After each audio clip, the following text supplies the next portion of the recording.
தைரியம் என அனைத்து அம்சங்களும் கொண்ட கண்ணகியின் வாழ்க்கையில் விதி விளையாடியது. கண்ணகியின் கணவன் கோவலன் கண்ணகியை மறந்து மாதவியுடன் வாழ்ந்து வந்தார். கண்ணகி தன் கணவன் கோவலன் மீது கொண்ட தீராத அன்பினால் கணவன் மனம் திருந்தி தன்னை ஒரு நாள் வந்து சேர்ந்திடுவார் என நம்பிக்கையோடு அவனையே நினைத்து வாழ்ந்து வந்தார். அவனுடைய நம்பிக்கை வீண் போகவில்லை. ஒரு நாள் கோவலன் தன் தவறனை உணர்ந்து மீண்டும் கண்ணகியிடம் வந்து சேர்ந்தார். அவர்கள் இருவரும் புது வாழ்வை துவங்க தங்கள் சொந்த ஊரான பூம்புகார் நகரத்தை விட்டு பாண்டிய நாட்டில் மதுரையில் தஞ்சம் புகுந்தனர். அங்கே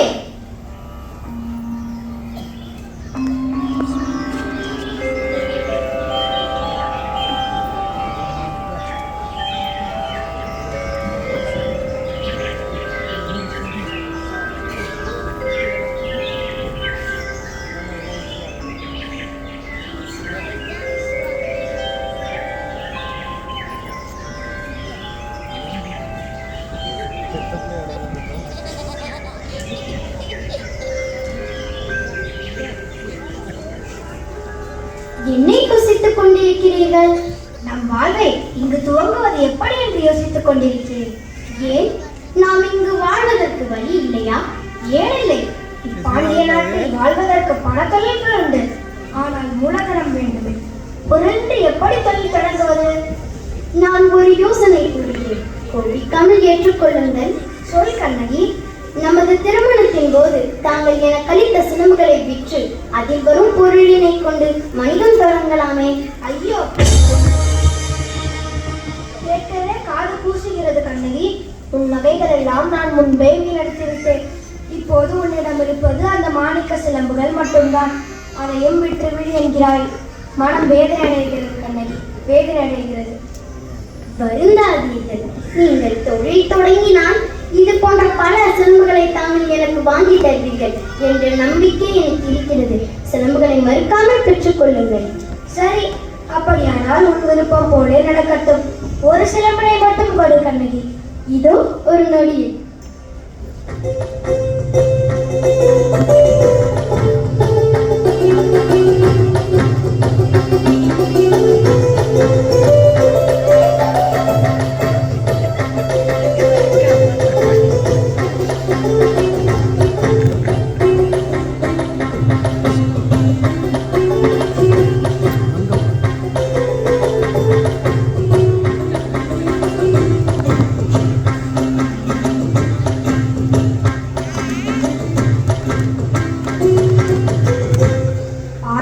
சிலம்பை வேறு களவாடி விட்டோம்.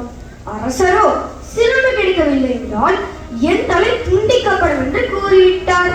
நமக்கோ சிலம்பும் வேண்டும், தலையும் தப்ப வேண்டும். என்ன செய்வது?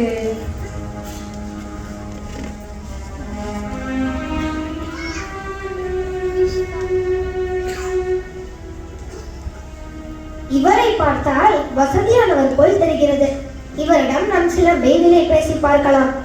ஐயா, ஐயா, தாங்களை பார்த்தால் வசதியானவர் போல் தெரிகிறது. ஒருவேளை தாங்கள் அரண்மனையில் பணிபுரிபவரோ? ஆமாம். இப்போது என்ன இருக்கு? நான் அரண்மனையில் பொற்கொள்ளன். மிக்க மகிழ்ச்சி. கும்பிட போன தெய்வம் குறுக்கே வந்தது போல் தாங்கள் வந்துள்ளீர்கள். இப்போது என்ன யாவனுக்கு வேண்டும்? நானே பெரும் குழப்பத்தில் இருக்கிறேன். ஐயா, நான் ஒரு சோழ நாட்டு மனிதர். இப்பாண்டிய நாட்டிற்கு புதிதாக தஞ்சம் புகுந்துள்ளேன். புதிதாக ஏதேனும் தொழில் தொடங்க மூலதனம் இல்லாத காரணத்தால் என் மனைவியின் சிலம்பினல் ஒன்றை விட்டு தொழில் தொடங்கி இங்கு என் மனைவியுடன் புது வாழ்வை அமைக்க உள்ளேன். சிலம்பா எங்கே? காட்டு.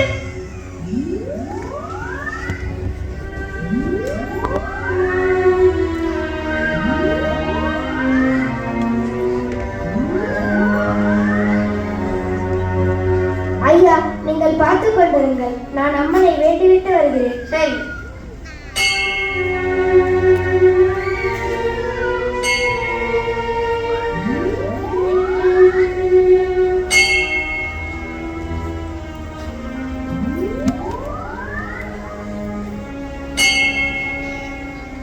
ஆஹா, தேடி அலைந்தது தானாகவே கிடைத்து விட்டது.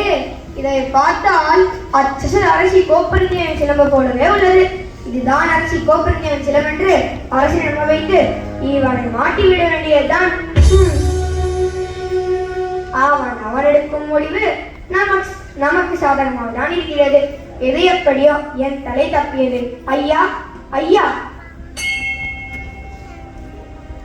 கோவில் மண்டபத்தில் காத்திருங்கள். நான் அரண்மனைக்கு சென்று இதை அரசிடம் விட்டு உமக்கு பணம் கொண்டு வருகிறேன். மிக்க மகிழ்ச்சி, நான் காத்திருக்கிறேன்.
தேவி தேவி தேவி என்ன ஆயிற்று?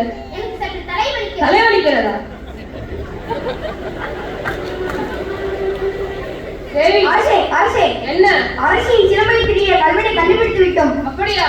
அவனை கொண்டு செல்வ எடுத்து வா. தேவி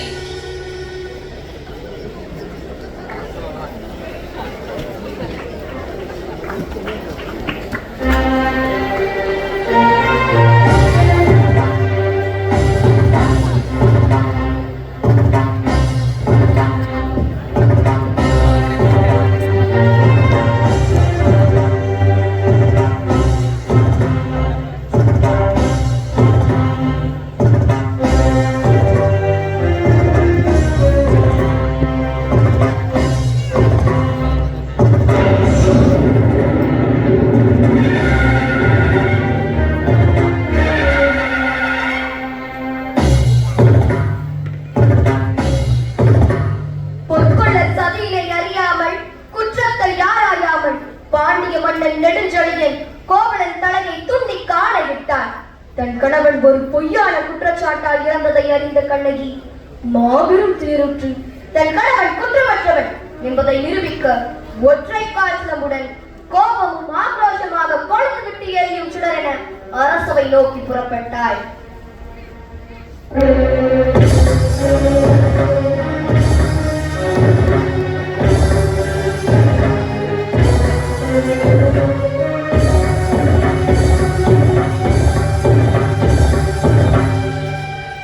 காவலரே, காவலரே, காவிரி நீரும் கையில் தனிச்சினமும் ஆதிவிழி போல வடிவம் கொண்டு ஒருத்தி வந்திருக்கிறார் உம்மை சந்திக்க என்று உமது மன்னிடம் சென்று உடனே சொல்லுங்கள்.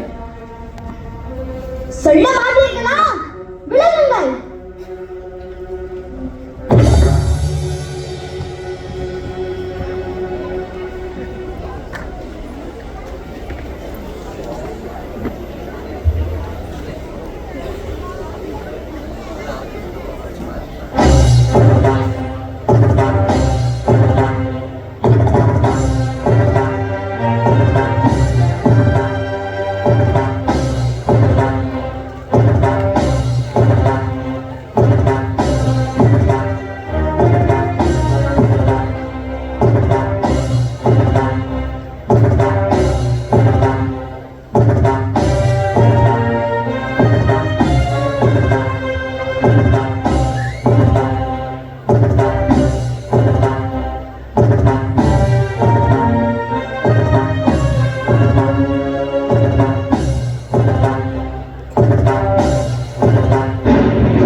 அரண்மனை காவலர்களை மீறி ஆவேச கோலத்தில் வந்து நிற்கும் பெண்ணே, யாருமா நீ?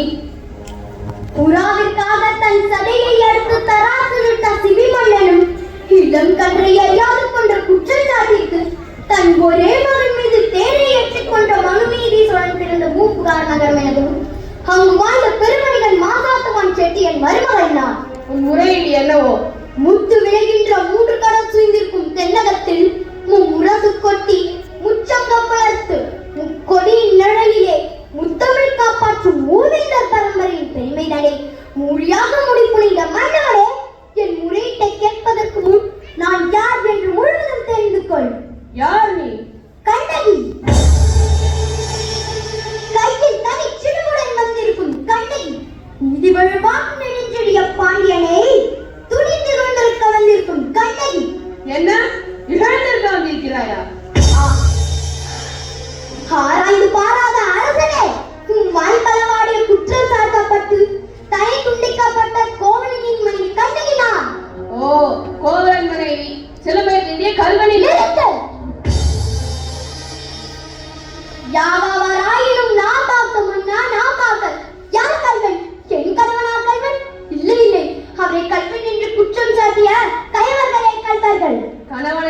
சோகத்தில் மதியிழந்து பேசுகிறாய். கல்வனை கொல்வது தவறொன்றும் அல்ல, அது அரசு நீதி.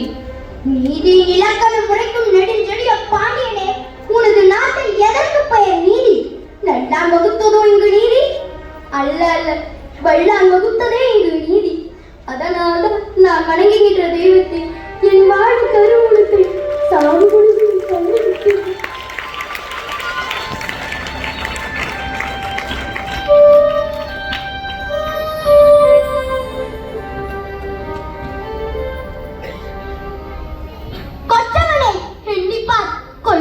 விசாரிக்கப்பட வேண்டிய வழக்கு கோவில் மண்டபத்தோடு முடிவானது ஏன்? சிந்தியுங்கள், நன்றாக சிந்தியுங்கள். குற்றம் சாட்டப்பட்டவரின் வார்த்தைக்கு மதிப்பு தராமல் அவ்வளவு அவசரமாக மரண தண்டனை ஏன் வழங்கப்பட்டது? இதற்கு பெயரா நீதி? இதற்கு பெயரா நேர்மை?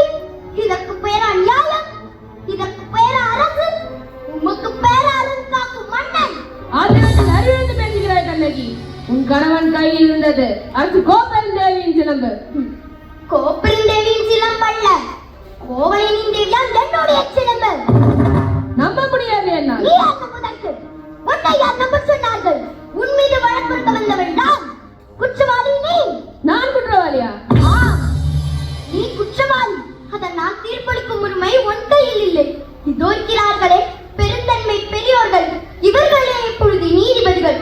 இவர்களோட கட்டும் நல்ல தீர்ப்பு. கோப்பெருந்தேவியின் சிலம்பை கோவலன் திருடினான் என்பது குற்றச்சாட்டு. அதற்கு மரண தண்டனை. அது ஆராயாமல் அளித்த தீர்ப்பு. அதற்கு மன்னன் பொறுப்பு. இது என் வழக்கு. ஆன்றோர்களே, சான்றோர்களே, அரும் பெரும் படை கொண்டவன் பாண்டியன் என்பதற்காக நீதியின் பாதையை வளைக்காமல் ஆரிய படைக்கலந்தான் அவனையெல்லாம் புகழ்பெற்றான் என்று கீர்த்தி தெரியான்.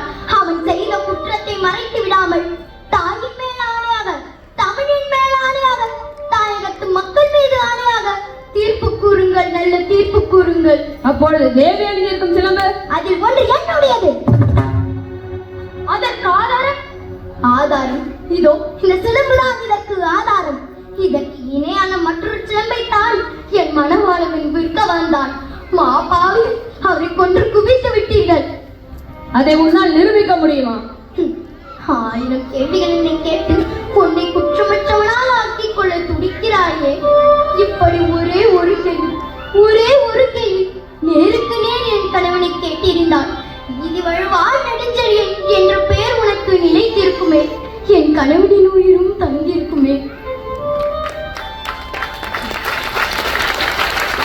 மெய்ப்பித்து என்ன பாலும் இருந்து போன என் கணவனை எழுப்பி தருவீர்களா?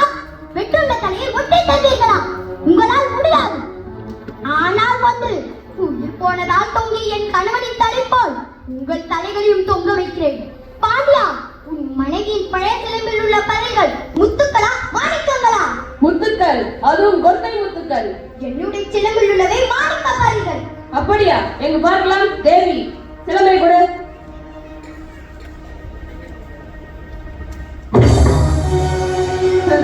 பார்த்தாயா? மாணிக்கங்கள்.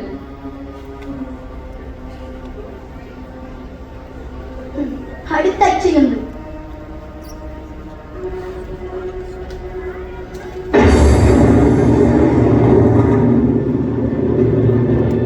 மாணிக்கங்கள். மாணிக்கங்கள்ல இரத்த துளிகள், தர்மத்தின் கண்கள் வடிக்கின்ற இரத்த துளிகள்.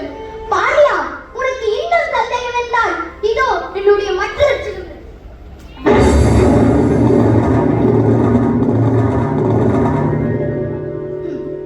ஏழுத வாக்கம் தமிழகம் சிரிக்கிறது. பாண்டியா, நீ தலைமுடிந்து நிற்பதை பார்த்து தமிழ்நாட்டு மரணம் கேள்வி பேசுகிறது. பாண்டியா, நீ நீதி வழங்கிய செய்தி கேட்டு யானை சேனை 1000 எதிர்த்து வந்தாலும் அண்ணாந்து தலைகுனியாமல் படை நடத்தும் உன் வீரம் எங்கே?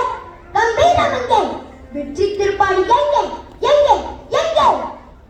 தவறான நீதி வழங்கிய உனக்கு செல்வம் எதற்கு? மாபாதகம் புரிந்த உனக்கு மணிமுடி எதற்கு? வேந்தர் குலத்திற்கு ஈழ்வு கற்பிக்க வந்த உனக்கு வெட்கத்தை கூட எதற்கு? தான் செய்த தவறுக்காக தன் கையிலேயே வெட்டிக் கொண்ட பொற்கை பாண்டியன் அமர்ந்த சிம்மாசனம் இன்னுமா உனக்கு இடமளிக்கிறது? அழு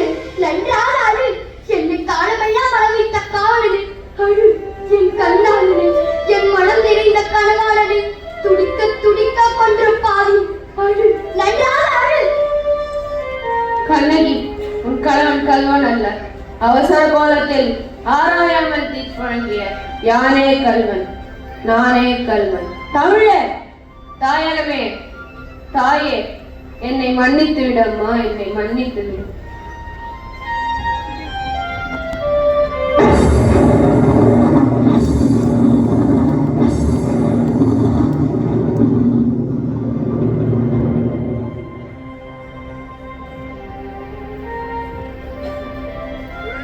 அரசே, தவறான தீர்ப்பினால் வளைந்த செங்கோலை தங்கள் உயிர் கொடுத்து நிமிர்த்தி விட்டீர்கள்.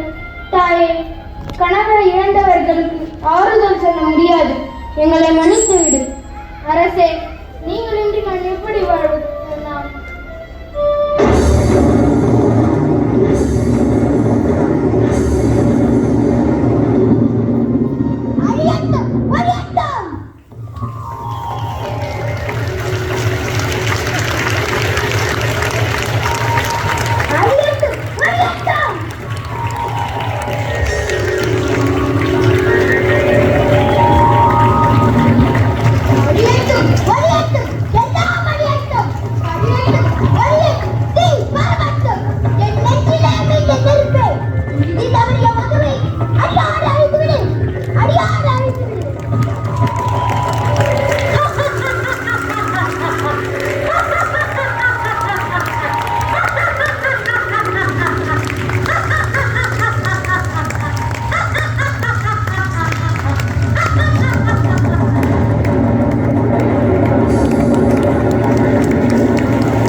தவறான தண்டனை கொடுத்ததற்காக மதுரையை எரித்த கண்ணகி 14 நாட்கள் கோப ஆவேசமாக நடந்து சென்று தேனியை ஒட்டியுள்ள கம்பம் பகுதியில் உள்ள காட்டில் கடும் தவம் புரிந்து தன் கணவன் கோவலனுடன் இணைந்தாள் என்று வரலாறு கூறுகிறது.